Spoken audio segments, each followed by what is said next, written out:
All right, well, let's get started so we can make sure we stick to our schedule and everyone gets back to their lives.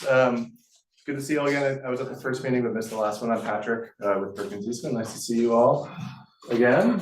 Excited to be here tonight and have some really good dialogue and continue the conversation. So just as a reminder, today we're going to focus a lot of the conversation on transportation and programs. So we'll spend the bulk of our time talking about those things, and through feedback in these work sessions, we've heard that a lot of the, we want to focus a lot of the time on dialogue and having conversation. So we're going to go through a few slides at the beginning. We're going to go through them relatively quickly. Obviously, if we want to pause and stop and ask questions, we do want to make sure we leave enough time for some small group conversations and obviously a larger group report out. But if you want to go to the next slide there.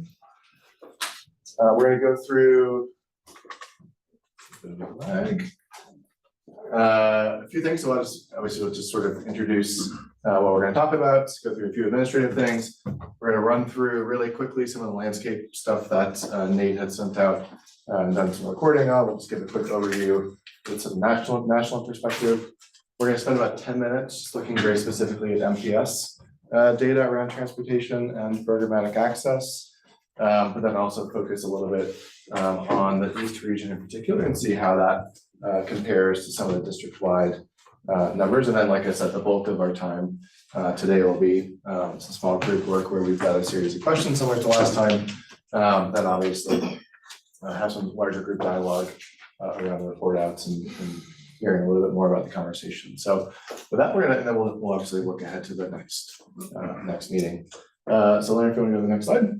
Just very quickly, just as a reminder, this is more of just a FYI and just continual reminder. The materials are all going to be posted up on the Google Drive. Has everyone been able to access materials on the Google Drive?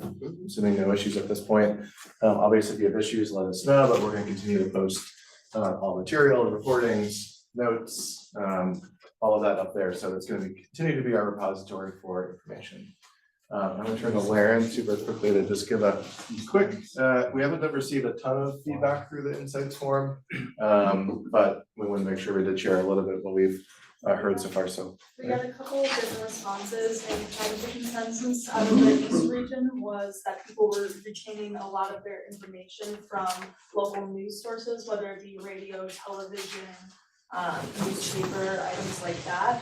And so that was kind of from the people who responded to the survey, the common thread within the East region. And then the items to address that were highlighted were the partnership connections with MPS and how to make that for the facilities improve the student experience. And then the 14 challenges of that was kind of focusing in on the decreasing trend of student enrollment and how does that work on a larger scale when it comes to focusing on different programs. So again, we'll post all of the feedback we've gotten so far from the surveys up on the site, the Google Drive. But we're going to just do a quick run through. Hopefully everyone got a chance to watch the recording. I know it came out a little bit later than we would have liked, but again, we want to just give a quick rundown of some national trends we're seeing around transportation and programs. So I'm going to go through this relatively quickly, again, leaving time for conversation, but just to sort of lay the foundation for some of the conversation we're going to be having. So again, starting with transportation. So, finding some national resources where obviously transportation is a big cost for most districts. We'll talk about MPS here in a second, but Wisconsin is actually on the sort of middle ground in terms of cost per pupil at around $558 per student for transportation costs. You see more urban areas like DC and certainly New York and other parts of the country that have a higher cost. The average around the country is around $1,100 per student transported. So as a state, Wisconsin's about half that, but if we go to the next slide, Milwaukee is much closer to that national average where it's about $1,100 per student in 2022, so a little bit dated, but certainly similar trends today. Milwaukee is certainly tracking closer towards the cost of pupil transportation that we're seeing nationally. When you look at it in terms of the MPS overall budget, transportation makes up just over 4% of the overall budget for the district, so almost $60 million is spent per year on student transportation. So while 4% may seem like a relatively small number in the grand scheme of things, it's still $60 million is being spent on transportation, which is obviously a significant amount of money. Question, on this slide, it says the average cost is $1,100 per student. On the previous slide, it said the average cost was $558 per student. So this is MPS, that's Wisconsin, the 558 is Wisconsin as a state. Yeah, so MPS is certainly a lot higher than what we're seeing across the state. This super quickly, because this is really a big national conversation and was a big thing driving some costs, especially during the pandemic, and some of the challenges around transportation, around bus driver shortages. So there was significant shortage certainly coming out of the pandemic and through the pandemic, but thankfully that through hiring initiatives, we are starting to see that increase participation of bus drivers, which is obviously a big part of obviously transporting students, but districts are starting to think about alternative measures of transportation, doing things like a group called Hop Skip Drive, which is more of a it's more of like a rideshare type program. So districts are starting to because of the driver shortage, look into alternative options. But with that said, if you go to the next slide, MPS certainly experienced some of those, but based on the current year's data, it became less and less of an issue, where driver shortage was less of an issue here in MPS than it certainly was during the COVID-19 pandemic, which again, One second, that last article, if I remember correctly, says there's no shortage now. Is that correct? Yeah, we're close. I mean, there's obviously always hiring needs and sort of up and Yeah, down, but basically. but generally, yeah, Okay. yeah, Appreciate no significant shortage challenges. Next slide. Again, we're gonna go through this quickly, but just sort of thinking about trends nationally, especially during the pandemic, we saw a shift where many more families were shifting towards private vehicles, so taking their family vehicle to school rather than public transportation or yellow bus or school bus transportation. So the lighter line for each one of these is representing 2017, and the darker lines represent 2022. So we can start to see some trends in the x-axis here is the age range. So typically, the older you get, the more reliant you are on private vehicles. But also we're seeing some more general increase in that across all age ranges. Same thing with drip dips in terms of public transportation, especially the older levels. But if you go to the next slide, that's not evenly distributed in most cities or in most districts, where there's often significant difference in terms of socioeconomic or educational status of families. So families that have a bachelor's degree or higher often rely much more on private vehicles, where families that do not have a 4 degree, the private vehicle and school bus ridership is about even. So definitely some differences in terms of access to private vehicles and use of school buses, depending on different variables in terms of education. When I saw this, I wondered, not from today, but is this kind of data broken down, disaggregated by race? This resource we had with the Washington Post didn't have it by race, but certainly something we can. Because I just want to know if this was a proxy for, the degree difference was a proxy for race. I would imagine it's also socioeconomic, sort of income based. I know probably this is too much to ask, but there's aggregated data, because like for instance, special education, transportation is way costly. And for instance, I will bet you the house, the wife, the dogs and the kids that we spend way much more than the other 420 other school districts in the state. Yeah. Yes, especially. Oh, I have no doubt. And that's probably one of the major reasons why the Wisconsin cost is $550 or so, and MPS is a Even with all 1100. those rural school districts that cover a lot of mileage. Yeah. They're still, and so. Yeah, I guess I think that kind of data, especially like what he's saying, it's gonna be necessary when we get to the point of answering some of the questions. Yeah. Maybe not today, but in order to understand what solutions. Yeah, I should have mentioned this on the outset. So our June meeting, what we're planning on doing, so next meeting, we're talking about facilities. For the June meeting, we're gonna try to tie a bow on the 3 different topics meetings and actually bring in a lot more disaggregated data, but also a little more specificity in terms of what other districts around the country are doing for each one of these Okay. areas around transportation and enrollment and. Kind of on that same thing, is our different neighborhoods or different regions gonna be represented in that data that you're talking about too? To see like if there's more, some areas where more kids are, We'll start to share some of that today Okay. in terms of ridership, Yeah. and distance travel and things like that, so. We'll show some of that today, but definitely, as we go, we can provide more disaggregated. That's, data. it's on the website, the. oh, specific for each area? Yeah, we've got a few other things like, beyond the website today too. So as I mentioned, again, just to, transportation costs is certainly something that every district is thinking about. Everyone wants to redirect more money into their classroom, and obviously transporting kids is a requirement and certainly needed. But it is a big cost, right? And so districts starting to think about how to be more efficient and optimize their routing, their different terms of services, whether there's carpools, rideshare, things like that, or even leaning into some of these technology to make sure routes are more efficient. So Colorado Springs District 11 is starting to lean more in terms of how do we make the routes more optimized and more efficient to reduce the cost. So anyways, it's something we're looking at and understanding what districts are doing to try to bring down that cost. Obviously, we need to transfer kids, but we can do it in a more efficient way and redirect some of that money, certainly desired. And then locally here, I think everyone's probably aware, there have been shifts over the last few years with bell time changes, really trying to make sure, improving sort of on-time arrivals. There was historically challenges with late arrivals because buses were trying to do too many different routes, and getting kids to school on time proved challenging.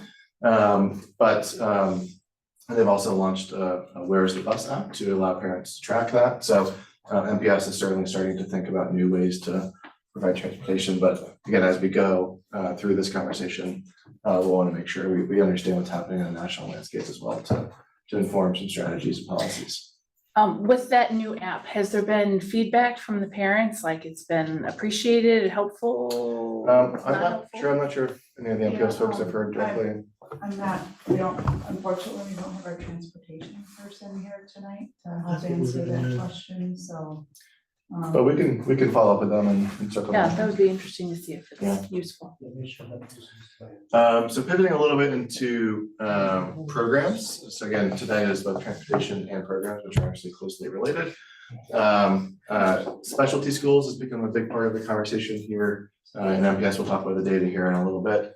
But really the rise of specialty schools started in the 70s in many ways just to help desegregate schools and provide access. And that obviously has continued, where it's obviously, and we'll start to show some data here in a second about the rise of specialty schools even more recently. With that said, it hasn't always impacted desegregation. We're still 1 in 6 public school students nationwide still attend a school where 90% of their peers are one race. So while the intent was desegregation, it hasn't always resulted in that. There are certainly cases where it maybe have at a local level. But nationally, we're still seeing pretty significant segregation in schools. Next slide.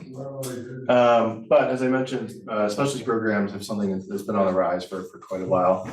So Montessori programs, which is a very popular in many ways elementary to middle school program, has been increasing steadily, where since the 70s, 80s, and really in the 90s and 2000s to a little bit dated data, but it's risen significantly. So the blue bar is the new school Montessori school openings. There are about 5,000 Montessori schools in the US as of 2024. And again, we actually anticipate this to keep growing based on trends. So the specialty programs have been growing. Montessori is a good example of that. Next slide.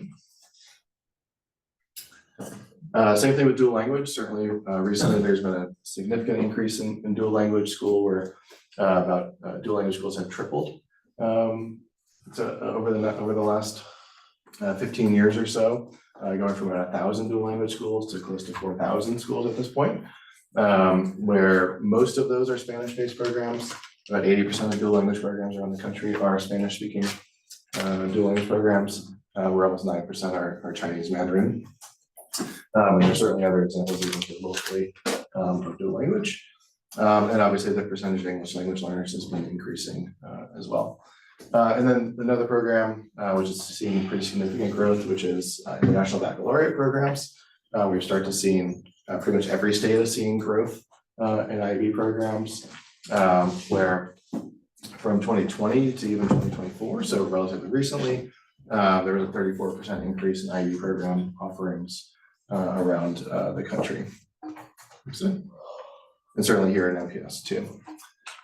Same thing with CTE programs, especially at the high school level. So CTE meaning career technical education, which are programs focused on different pathways or trades in many ways, have seen significant increases. So again, similar trends, but what we're showing here is the state of Wisconsin offerings versus Milwaukee, Metro Milwaukee offerings, where in Milwaukee, there's more business information technology offerings, maybe fewer health science, but you can start to see some of the trends comparing Milwaukee to the rest of the state. This again, a little bit dated, but resource we found. And then finally, before we dig into some of the East specific data, access to specialty programs has been increasing. So what this plotted chart is showing is neighborhood or publicly or assigned schools have been decreasing nationally percentage wise over the last, again, this goes to 2016, but I anticipate the trend being similar. Neighborhood assigned schools have been decreasing. Increased access to specialty or chosen schools have been increasing over that same time period, and private schools remain relatively flat. We did see spikes in private schools and homeschooling during the pandemic, which kind of sort of shifting this, but the general trend is there's an increase in specialty in non-neighborhood schools happening around the country. So with that, we're going to dive into some MPS data. We go to this. So thinking about just where students are attending. So looking at this has been a website totally new, but looking at where students are attending and in many ways where they're not attending. So students generally across MPS are not attending their neighborhood school. So only about 16% of elementary kids, 14% of K-8 students, 16% of middle school students, and 11% of high school students are attending their neighborhood school, meaning they're accessing other programs, other schools around the city. We do see, I would say, this is a little more significant than we're used to seeing. We typically in urban areas where there's a lot of choice. We don't always see neighborhood participation, but I will say this is a little bit lower than we've seen around the country.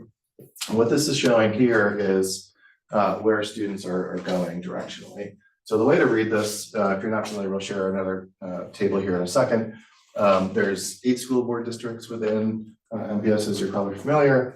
And what this is showing here on the plot on the table on the right here is where people live and where they're going to school. So what the way to read this is, if you live in District 5, there's 50% of the students that live in District 5 that are attending a school in District 5. So we can start to see where students are traveling to. There's typically a fair amount of north to south movement. And what's been interesting in looking at this is, obviously this region spans a little bit, a few of these different board districts, but generally, not exclusively, but generally, if you live in board district 6, 7, and 8, you don't travel north of board district 6. So most of the students that live in the south stay in the south, where we start to see a little bit more mobility in the other school board districts.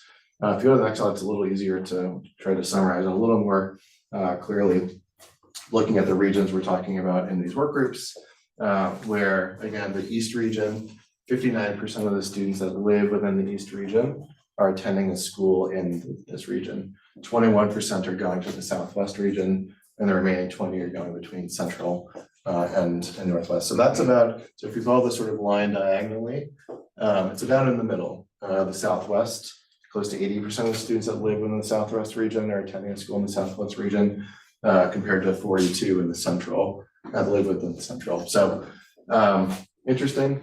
We need to figure out obviously what's driving some of that movement, but generally about 60% of the students that live within the region we're talking about are attending a school in this region. And does that include high school students? Yes, it includes, yeah, this is a roll-up of everybody. So thinking about travel distance and obviously transportation. So this is a trend we would expect to see where students are traveling the older they get. So on average, about elementary school age from first to fifth grade, it's about a 2.3 mile average travel distance for students from home to school and obviously school to home. The middle school ages 6, 7 through 8 get closer around 3 miles, 2.7, 2.8 miles, and then high school around 4 miles is the average travel distance citywide.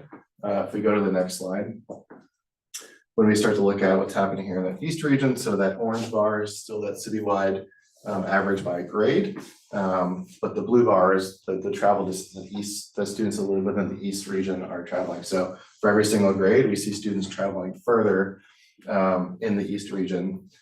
So on average, the elementary grades are over 3 miles, again, compared to that 2.2, 2.3. Same thing with 6th, 7th, and 8th graders. We see them around 3.5 miles. And then high school age students are traveling closer to 5 miles on average. So, we see that difference between the citywide and the East region. So East region students are generally traveling a lot further than, a good amount further than what we see region or district wide. This may be a dumb question. Is the region bigger?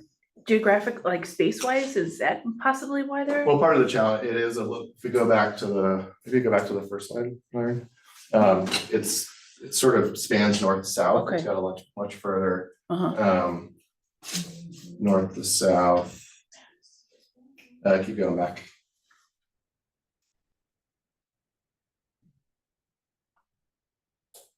So in other words, it might be one of the factors that's making the average distance a little It farther? could be, but I think there's, Actually, one of the factors is that we have specialty schools galore.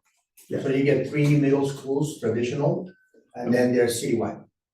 You have Hartford, at the base of UWM, that's citywide. You have Victory, way southeast, is citywide. And then on top of that, you throw in, we have 2, if not, 2 of the largest schools with almost 50% of special education. And they are a school of choice for a lot of people, and they're like just about citywide. The statistic would be to show media rather than mean, because media will show you a totally different picture when we have kids that I have to actually invite them to go back to the regions because they're traveling in excess of 11 miles. yeah, we'll share it further. We've got some Specialty further. schools are the ones that truly bring more children like that in the east But then- region. Oh, okay. In general, there's a lot more westerly movement because it's pretty much spanning a pretty Okay. narrow swath of north and Okay, south, but there's most of the programs are west okay. of the district, of the region, sorry. And just to clarify, the numbers that we saw, these numbers, of how far, these numbers, are these students in East Region schools or students? These are who students that live within the East region. Okay. Yeah, so these are students that live within the East region, how far they're traveling to get to whatever school they're attending. Are you gonna share which schools they're going to? Yeah, we certainly can. Okay. Yep. So if you Just go so to you know, David is coming, he's about 10. So just breaking it down the programs a little bit further, just starting at a high level, just understanding of not even just specialty programs, but MPS offers a lot of different grade level types, so school types. The predominant types are pre-K to 8, so about 57 schools are pre-K or K to 8 schools. 42 are pre-K to 5 or K to 5 schools, the high schools, and then there's a few traditional middle schools. 6 to 8, and then a sort of smattering of a few other miscellaneous grade types. So these are sort of district wide, but then when you look at the East region, so these are the schools that are in that sort of pink area we showed on the map. Go to the next slide. We start to see some differences. So the blue again is percentage of schools in the East region. So and then the orange is percentage by district wide. So about 40% of the schools district wide are pre-K to 8. But we see closer to 55% of the schools in the East region is pre-K to 8. So we see more pre-K to 8 schools percentage wise and fewer pre-K to 5 schools. So there's a bit of a different mix in the East region when you compare it to the rest of the district. So part of it, and we'll dig into this, part of the travel may be, accessing specialty schools, but maybe they want access to different grade types as well. So there's a bit of a difference in terms of the pre-K to 5, pre-K to 8. So you see more pre-K to 8 schools here in the East region, fewer pre-K to 5 or K to 5 traditional elementary schools here in the East region. Patrick, you said something about, it could be this or it could be that. How are we gonna make sure that we get the voice of the parents who are actually making these choices? Yeah, I think Into not guessing, Yeah. based on, it's one thing to draw conclusions based on data, which there's a certain value on that, but probably the most valuable would be to ask them. Yeah, we're gonna have to get out more and listen, and honestly, I think part of, If we're gonna solve anything or suggest any solves or something. yeah. No, I think part of today is like, what are the questions we need to be asking, right? Of like, what are those conversations that we need to be having? And to whom should we be asking? Because they're not necessarily just signing up to. No, and we've tried big district-wide surveys, I and know, quite frankly, I it know. doesn't yield the best results. So I think part of the power of groups like this is how do we leverage your brains and understand how to extend our reach through you guys all too. I mean, you can be part of that, but I think part of today and the last few conversations is we wanted to sort of build a general Make sure we understanding have of this yeah. group. Gotcha. And then we'll start to collectively understand what are those key questions we need to be asking as we think about different strategy development. Your question is entirely right, because there is so much movement. We need to understand like what are the things that are driving people to drive 5 miles or 4 miles or 8 miles to a school. If this changed in your region, would you not travel? Like what are those different types of things that that would make those conversations important? Is there a number or a percentage of our students who are in the unhoused population? Yes, Do you have any idea? I don't have it off the top of my head, Okay. the data, we can certainly come back. Yeah, with it. because if this is based on residency, I mean, I was having a conversation today and the kid could not explain because, he's part of Yeah. this, and so, Yeah, and legally required to transport Right. in-house students to, so that is we'll try to get the numbers in terms of percentage wise, but these roll-ups would include those students, but we could try to separate them and understand the impact of the unhoused population. Next, I'm gonna keep this going just a little bit so we can really sort of roll up our sleeves. Again, thinking about sort of the specialty program here district-wide. If you didn't get it, there's a one-pager that has all the definitions for these different programs, but generally about 65% of MPS schools offer some sort of specialty programming that fit within these categories, whether it's AP programs, different arts-focused school, bilingual school. They offer college sport, which obviously more of a secondary school program, community schools, CTE pathways, dual enrollment, ESL programs, gifted and talent programs, international baccalaureate, language immersion, Montessori, and then Project Lead the Way. So these are sort of the core specialty programs that MPS tracks. And again, if you didn't get it, there's a handout in the back with all the definitions of what these are. But I will say, to give MPS credit, they are fairly well distributed in general across the district. So what this is showing is the percentage of schools offering specialty programs by region. So obviously, if everything was perfect and even, and it's not, you'd see, maybe 25, 20, 25, 25, 25 across the portfolio. It's not evenly distributed like that, but generally, you can sort of have that in your head. We start to see in the East region, there is a fair amount of specialty programs being offered. I will say there's a little bit of a reduction or lower number of bilingual programs. The Southwest in particular has a high percentage of the bilingual programs offered in the district.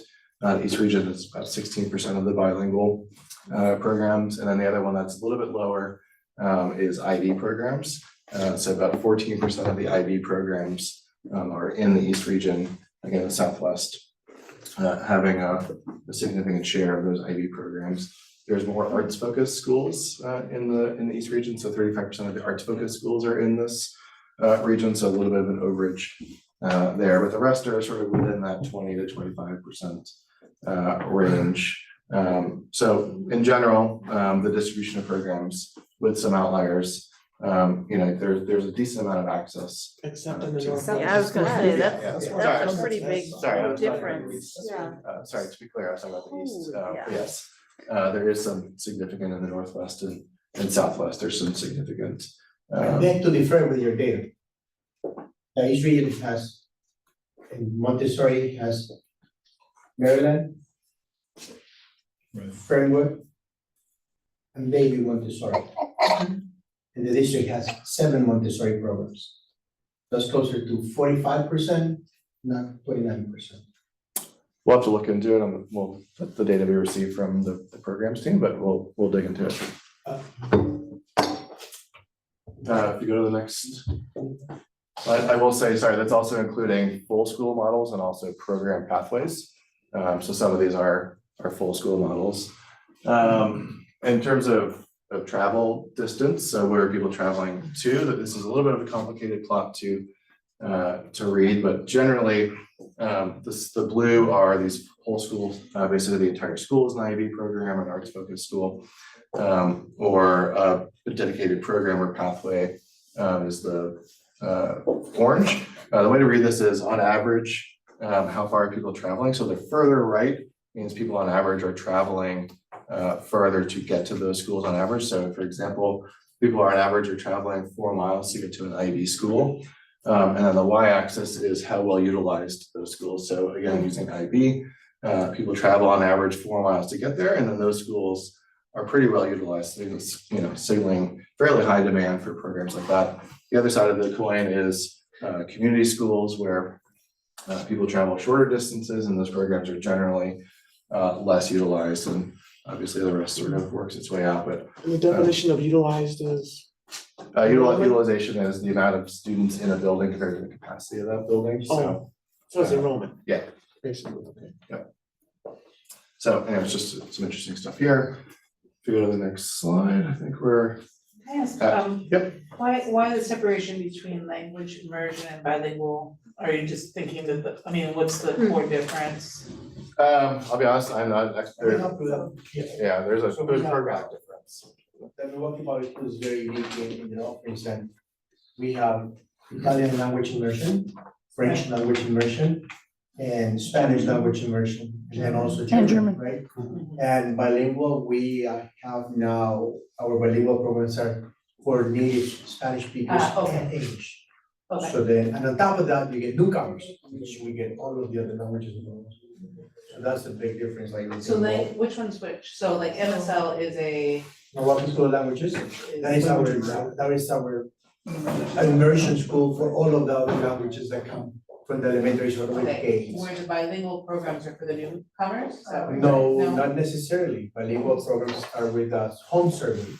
So in the home language is Spanish, then they're offered instruction in Spanish. Okay, So we have a very unique, cool, sustainable program for our children actually get to keep their home language and learn English. cool, okay.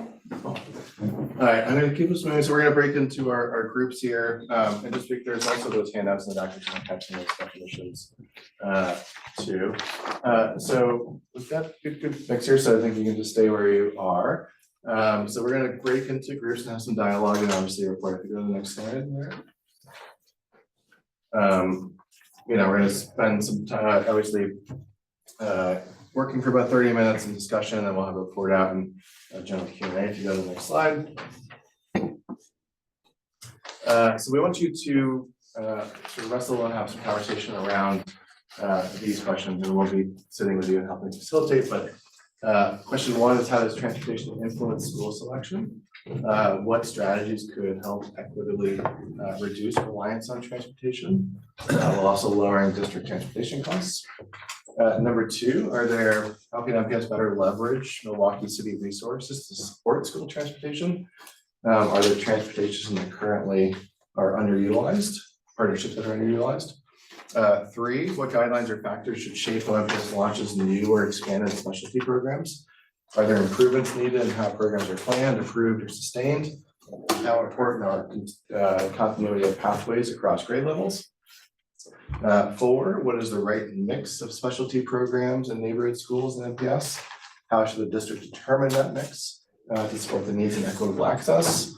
And 5, what key elements should define an excellent school, a neighborhood school? So again, we saw a lot of students are not participating in their neighborhood school. So if we're gonna build those up, that's an idea. What would make an excellent neighborhood school? And then number 6, are there policies, what policy changes that could be made to address transportation and program access? Are there innovative or outside the box approaches that MPS should explore? I'll give you a second to read them on your own. Again, we'll come around and sit with you all and help facilitate some of the conversation, but any questions before we break into groups? I was gonna ask, do you know how many miles qualifies for a student to get transportation? Perfect question for the transportation guy you walked in. I think it's over 2 miles, right? It's a little bit complicated. There's a handout in the back too, but David, you wanna? Yeah, I got the handout. Hi, so I'm Dave, by the way. Hi, everybody. Dave Piper, Director of Business Transportation Services. So when it comes to transportation, it depends on the school type. So attendance area schools have a 3-mile transportation zone. Montessori's specialty schools either have 5 or 7, and then there's citywide schools. And that's at the K-8 arena. When it gets to middle schools, because we have traditional middle schools that are kind of their own little grouping of schools, we set zones relative to the traditional middle schools that are 7 miles as well. And then the high schools have attendance areas and some combination of yellow bus or county transit. And so the further you get, because density is a factor, it becomes more cost effective to do county transit as you get further away, because you just can't pack a lot of kids in the school bus. That's when we transition over to the county transit system.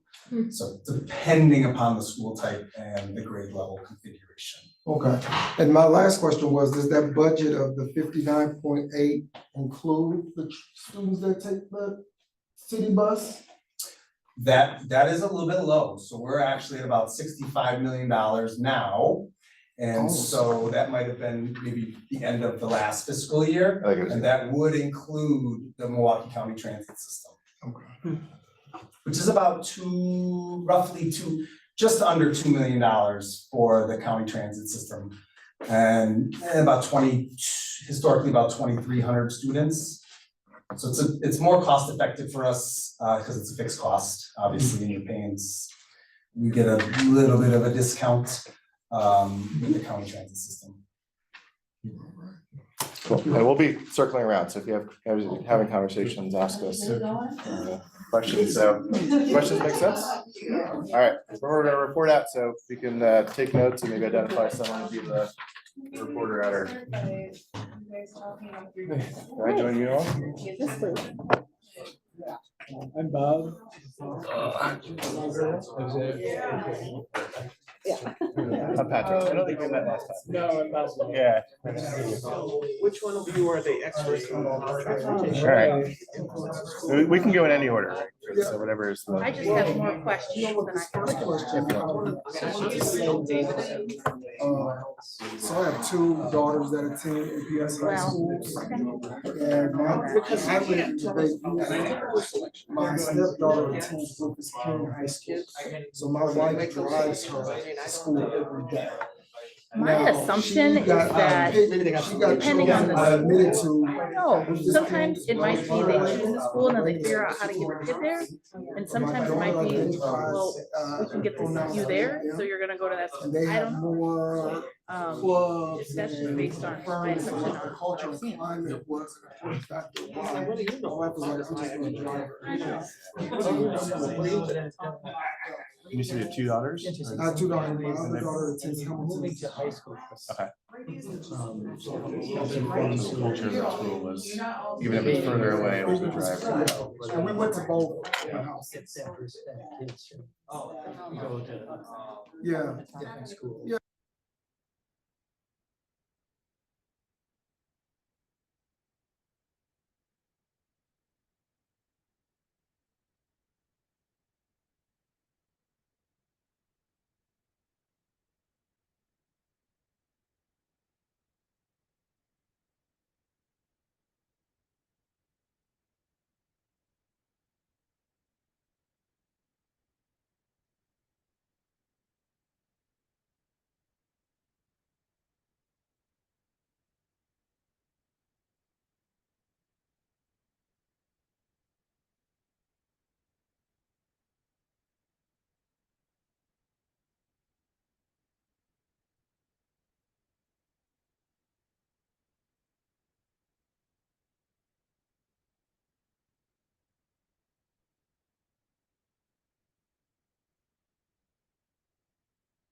Okay. Cause I know.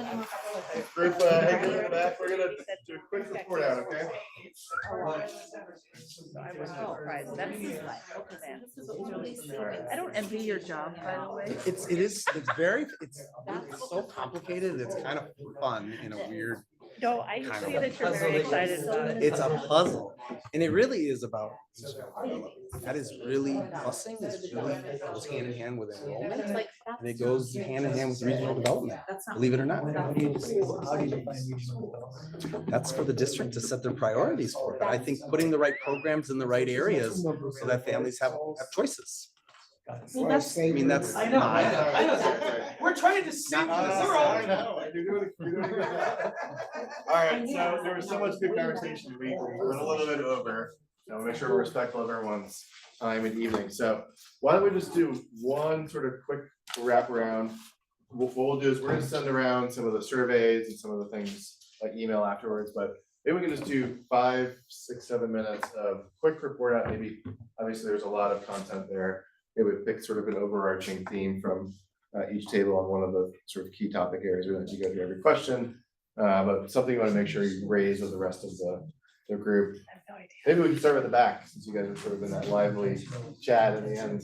Anything you want to share about some of the conversations you were having, both in transportation and programs or connection to those two? Well, so a couple of things that came up are that transportation in and of itself is not necessarily a driver of school selection for parents and families, that it's a nice bonus, but families are often looking at other factors, and I was saying safety is a big one that I hear, because safety also becomes a proxy for academics and, you know, a good learning environment in terms of the staff and things like that. Just about, is it safety at the school or safety getting to the school or both? Safety, that school is a safe school for my kid to be at. I would throw in there, there's some really good ideas about the recruitment process and about rethinking that so that when we are signing kids up, that we're making sure to offer local schools and thinking about how, because we're assumption that was thrown out that we're not sure about, that we talk a lot about choice in MPS, but we're not really sure that a lot of families are making an actual choice. And that some are being assigned, or that they're just like, yeah, wherever, that's cool. And so if we don't know that, but if that is true, then how that feels like something in our zone that we can shape. The CEO process was brought up, and how that has a negative downward spiral effect, because once you have open seats, then you continuously get students who have been expelled from other schools. And so if you have a struggling school, then you just continue to snowball and gather more and more students who are struggling. And, you know, in all the conversations so far, we keep going back to this idea of marketing. How do we tell the story better versus like, how do we do it better? And these two things are are similar, you know, same vein, but the how do we do it better, we want to have a lot more time to talk about. Cause that feels like that's the wicked problem of education today, not just in Milwaukee, and so. Well, if you do it better, you can market that story too, right? But yeah, you gotta do it first. Sorry, go ahead. One of the thoughts on the busing specifically was that it, like you said, it's not the main driver, but it is sort of an enabler to the default process of enrollment and that urge to enroll at any cost. Or move the child at any cost. Last question. Yes, mine was on transportation too, and David, you never made your way. I would have loved to, especially after hearing this, I would love to have that conversation.